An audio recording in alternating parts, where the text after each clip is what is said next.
Hello বন্ধুরা, আশা করছি সকলে ভালো আছো আর সুস্থ আছো। আমার চ্যানেলে আরেকটা মিনি ব্লগে তোমাদের সকলকে স্বাগত। আর যেদিনকে ব্লগটা করছিলাম সেদিন ছিল রাখি পূর্ণিমা। অনেকটা দেরি হয়ে গেছে ভিডিওটা এডিটিং করতে, একদম সময় পেয়ে পাচ্ছি না। আর চলো, আজকে রাখি পূর্ণিমা, রাখি তো তোমাদের দেখিয়ে দিলাম। থালায় আমরা রাখি সাজিয়ে নিয়েছি আমরা দুই বোন মিলে। তবে ভাইকে এবার আমি রাখি পরিয়ে দেবো। কিন্তু আমার বোন একটা দুষ্টুমি কাজ করে ফেলেছি, আমার আগে ও টুক করে ভাইকে রাখি পরিয়ে ফেলেছে। যাই হোক, ও ভিডিও শ্যুট করছিল, সেই ফাঁকে ওকে পরিয়ে দিয়েছে রাখিটা। আর এবার আমি ভাইকে পরাচ্ছি।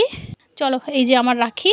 আমি না ফুলের রাখিটা নিইনি, তার কারণ বোন নিয়েছে 1 নম্বর, আর 2 নম্বর হচ্ছে ফুলের রাখি না একটু পরে দেখি কি রজনীগন্ধাগুলো ঝরে ঝরে পড়ে যায়, তো এই জন্য আমার ফুলের রাখি ভালো লাগে না। এই রাখিটাই আমি নিয়েছি, আমার খুব পছন্দ হয়েছে রাখিটা। আর চলো এবার ওর হাতে রাখিটা বেঁধে দিই। আর আজ সত্যি কথা বলতে জানো, 2 বছর পর ওকে রাখি পরাচ্ছি। 2 বছর পর রাখি পরাচ্ছি, 2 বছর ফোঁটা দিইনি, 2 বছর রাখি পরাইনি, মানে 2 বছর কন্টিনিউয়াসলি এরকম হচ্ছে।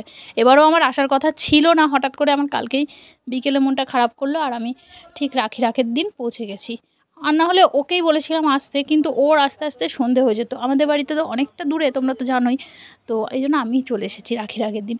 যাই হোক, ওকে রাখি বেঁধে দিয়েছে, আর ও আমার হাতে রাখি বেঁধে দিয়েছে। ও শুধু আমাকে না, আমাকে বোনকে দুজনকে বেঁধে দিয়েছে। এবার আমাদের দুপুরবেলা খাওয়ার পালা। আজকে অনেক কিছু রান্না হয়েছিল, ইলিশ মাছ, কাতলা মাছ, ডাল, শুক্তো, অনেক কিছু। তো আমরা এখন খেতে বসেছি। আর আমার মেয়ে দেখো দাদাভাইকে খাওয়াচ্ছে। ও দাদাভাই বলছে তোর খাওয়া হয়ে গেছে, তুই এখন আমাকে খাওয়াচ্ছিস। আজকে মিনি ব্লগটা কেমন লাগলো তোমরা জানিও। ভালো লাগলে লাইক কমেন্ট শেয়ার করতে একদম ভুলো না। টাটা।